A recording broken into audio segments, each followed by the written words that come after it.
awesome. This is so great. Thank you guys so much for coming out this morning. Thank you to Christy and Creative Mornings, the Library Society. It's just, it's incredible to be here. I'm Stacy Willingham, the author of A Flicker in the Dark and the upcoming All the Dangerous Things, which is very exciting. As Christy mentioned, it will be out this coming January, so I'm just starting to really talk about it.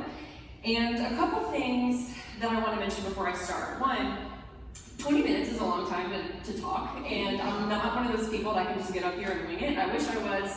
I'm not. I'll ramble. So I'm going to be referencing my notes on occasion. And the second thing is, this event for me is really special. I do a lot of events these days. I travel all over the country. I was just in another country a couple weeks ago doing events, and being in Charleston is incredible because I grew up here, I live here now, and the Library Society is such a special place in Charleston. This is the second time now I've done an event here. And as Christy mentioned, I used to volunteer for Creative Mornings. So it's sort of a full circle moment for me to be standing up here and actually being a speaker. So yeah, this is one of the coolest ones I think I've done, honestly.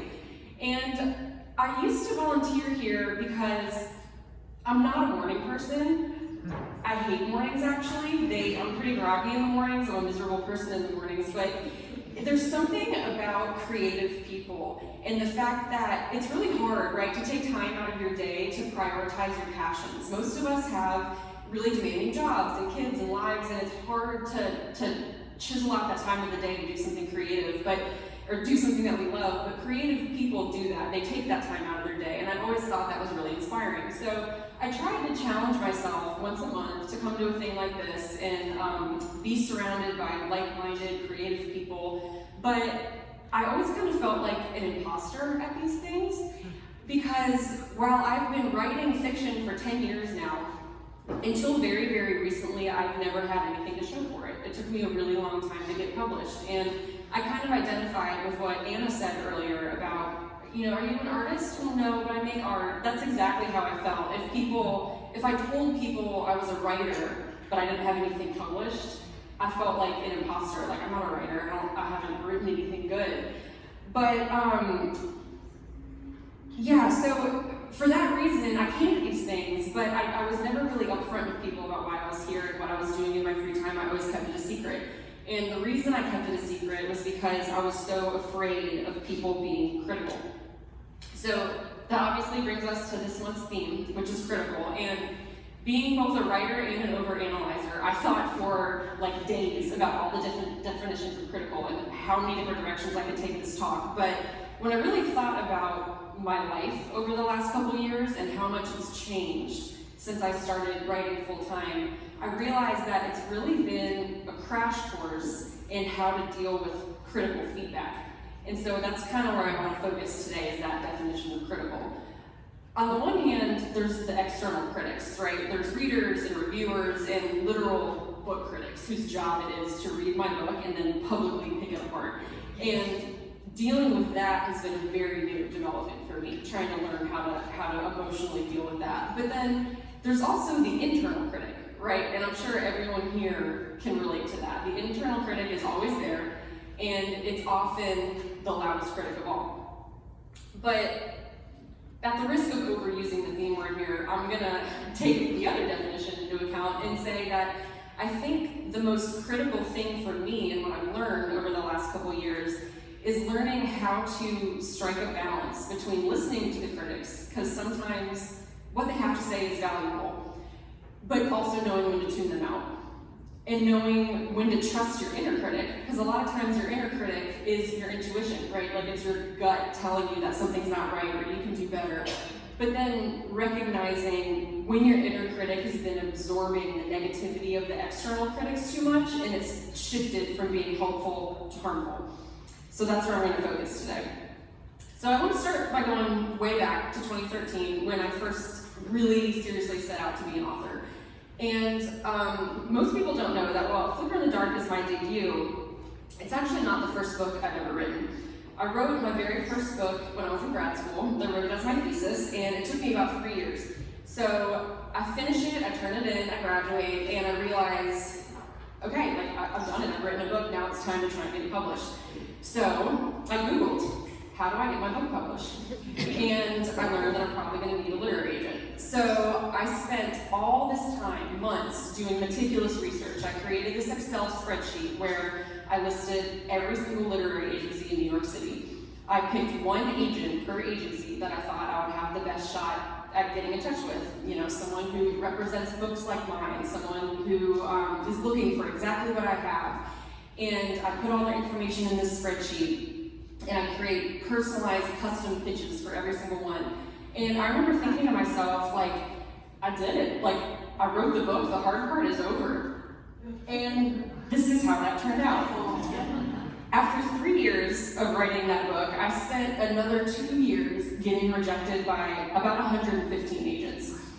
And for their agents' privacy, I've blacked out their names, but this is just a small screenshot of a spreadsheet that literally scrolls for like hours. It's nothing but red. It used to be just an Excel spreadsheet. And when I queried these people, I would mark their row in yellow to be like, oh, I queried them. And then months would go by. And 9 times out of 10, I just wouldn't hear from them. So after a couple months, that yellow turned to red, and I would move on to the next one. Every now and then, I got what's called, I got basically an automated rejection. So like an automated email that would say, thank you for reaching out to us. We've reached what you've provided, or we've read what you've provided, and we're just not interested. So I would turn it to red. And every now and then, an agent would respond with a request for a full or a partial, which basically means they read the 3 chapters that I sent them and they wanted to read more. So I would highlight them in green, and I would get really excited, and I would send them my manuscript, and I would just be waiting on pins and needles, being like, oh my God, like they're gonna email me back, they're gonna love it, like they're gonna wanna represent me. And then days go by, and then weeks, and then months, and I kind of nudge them, and eventually I do get an email. But it's not an email of them telling me everything they like. It's an email of them telling me everything they didn't like. And then that green would turn to red. And eventually, this is what I was left with. And the types of criticisms I got in those emails, it was really all across the board. There's things like, your characters aren't very well rounded. I predicted the end date. I lost interest halfway through. I've read so many similar things already. It's just not unique. Or, the most common and my favorite is, it's really good, it's just not for me. Now, some of these criticisms are really helpful, right? When you're writing something creative, like I want to know if they're losing interest halfway through. I want to know if they're guessing the ending, because those are things that I can then take and use to make my writing better. But a lot of the things I heard were all across the board. You know, one agent tells me, I love your main character, I really related to her. Another agent tells me, I hated your main character, no one's gonna like her. One agent tells me, it's so good written in first person. Another agent tells me, you need to rewrite it in the third. One agent tells me, they love my writing style. They're just gushing over how descriptive it is. Another agent tells me, thrillers are not written like this. It's way too lyrical, it's way too wordy, you're in the wrong genre. So, trying to get an agent in many ways was the first time I ever experienced my writing really being criticized like that. To have someone tell you over and over and over again, it's good, it's just not for me, and here's a million different opinions on how you can be better. And none of those opinions really line up with each other. Now, in their defense, and I do feel like I have to say this, I've since learned that agents are incredibly kind people. They hate that part of the job. Being that critical to an aspiring author is as hard for them to do as it is for us to receive. They want us to succeed. They truly want to give us good news, but agents get about 100 queries a week, and they take 1 to 3 new clients a year, which means they need to read about 5,000 books a year to pick the 1, 2, maybe 3 that they want to take on. So it's a numbers game, and the odds are not really in your favor. But even knowing that, it's really hard to process that kind of criticism and not take it personally. Where am I? Here we go. Yeah, so it's tough to hear that kind of criticism and not take it personally, right? It leads to a lot of self-doubt.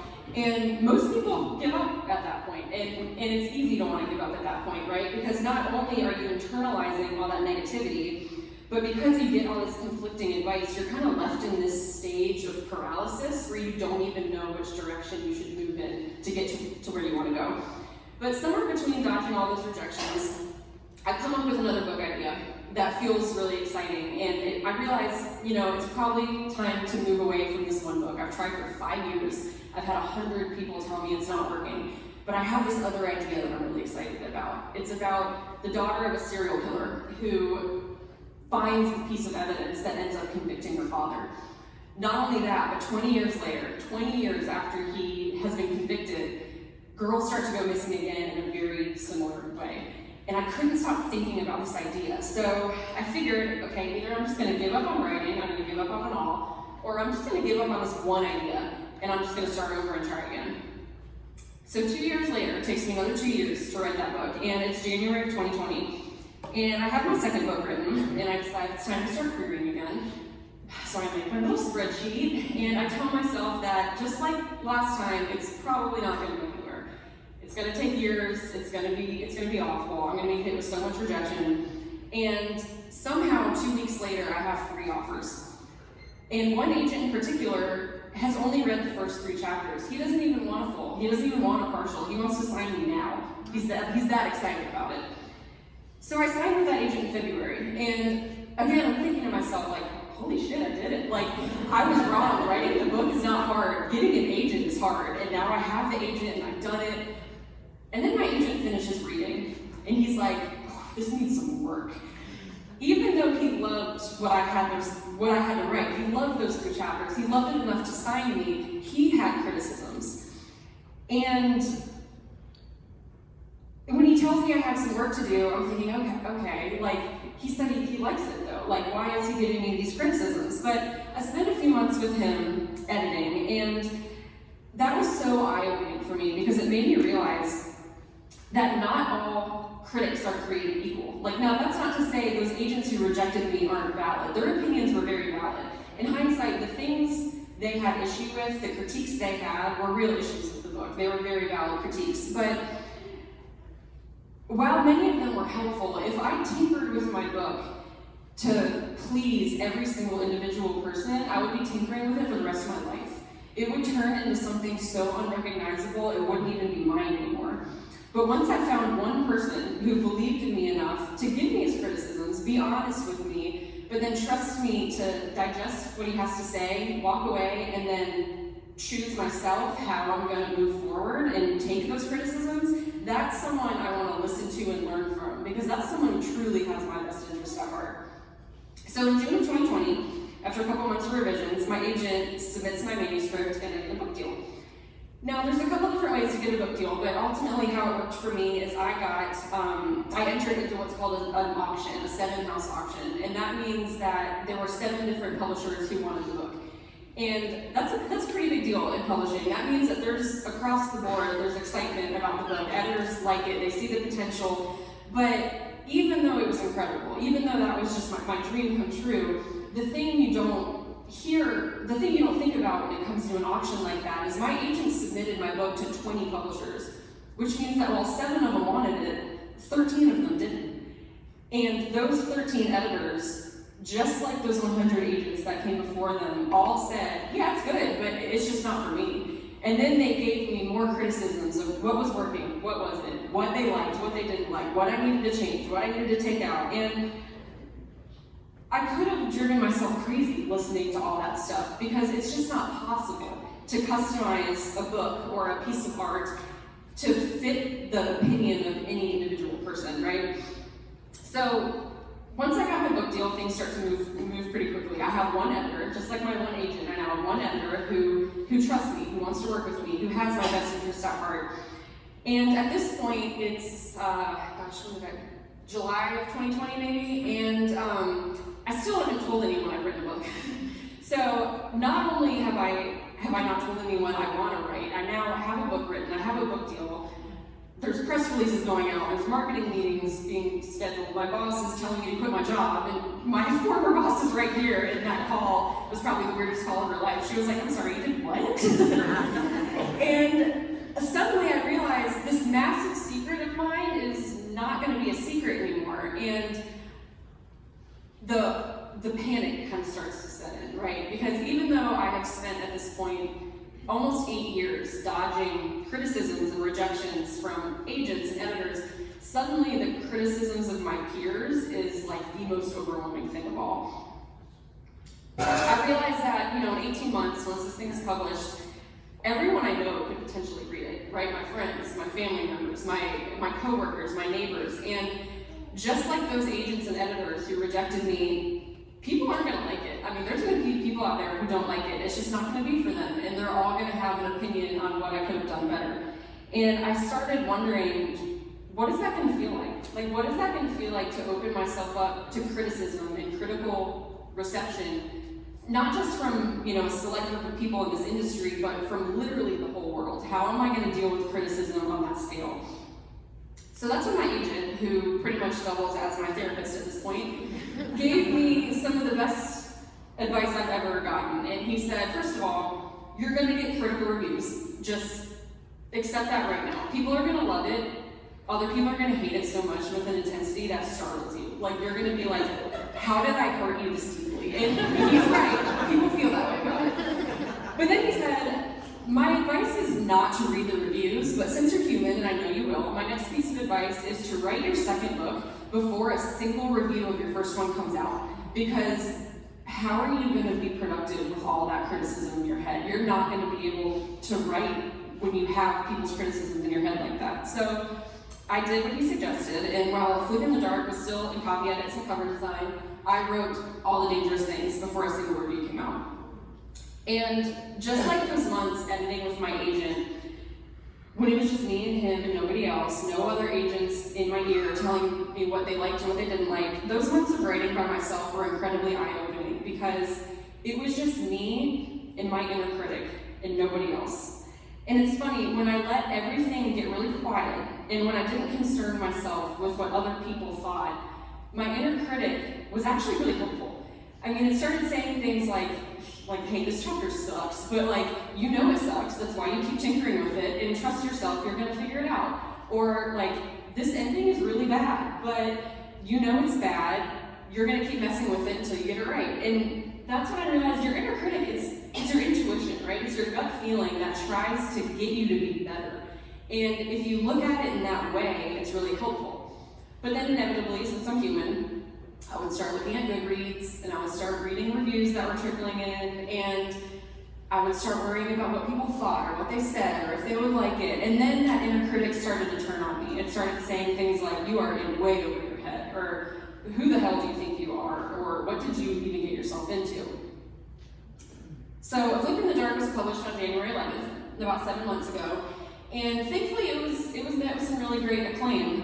It debuted at number 9 on the New York Times bestseller list. It's a USA Today bestseller. It's an international bestseller. It's been translated in 30 languages, and it was optioned for TV by Emma Stone and A24. And I think back to years ago when I would be sitting in this room and I would be too afraid to tell anyone what I was working on because I felt like I was an imposter. I didn't have anything to show for it. And it's funny, I think I thought at the time that once I had objective success, the criticisms wouldn't matter. Once I had validation, I could just shrug off the critical feedback. And the truth is, that's just not how it works.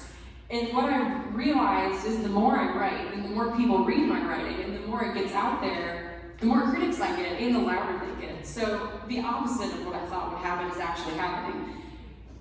So writing, to me, and really any creative pursuit, there's going to be critics literally at every turn. No matter what you do, there's going to be judgments, there's going to be opinions.